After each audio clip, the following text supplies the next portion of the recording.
تمام احکامات میں سے ایک اچھائی، ایک خوبی، ایک معاشرتی حسن، ایک اخلاقی اقدار کا حامل قانون جو ہے دین اسلام کا، وہ ہے حیا داری، کہ انسان حیا والا ہونا چاہیے، اس کے اندر حیا ہونا چاہیے۔ دین اسلام نے یہ سکھایا ہے۔ یہ جو حیا ہے بظاہر چھوٹا سا لفظ ہے، ہا یا الف، لیکن اس کا معنی یہ بنتا ہے کہ انسان پر ایک ایسی صفت اثر انداز ہو جائے کہ جس کی وجہ سے انسان عیب دار چیزوں کے قریب نہ جائے، انسان عیوبات سے بچے۔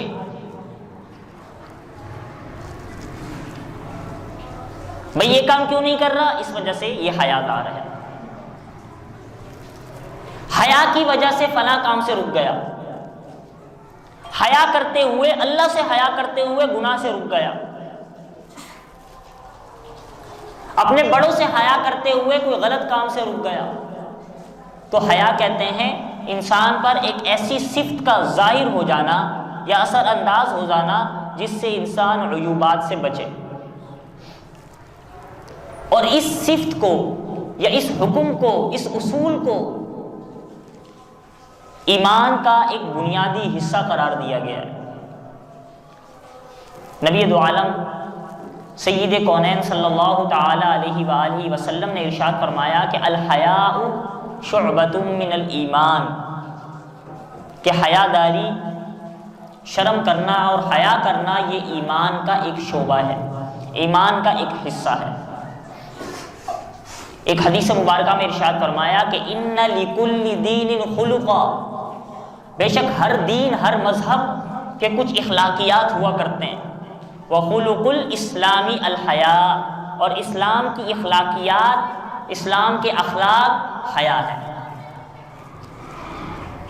ایک حدیث مبارکہ میں ارشاد فرمایا کہ الحیاء من الایمان والایمان من الجنہ والبداء من الجفا والجفاء من النار، کہ حیا ایمان کا حصہ ہے اور ایمان جنت کا عمل ہے، جنت میں لے جانے والا عمل ہے۔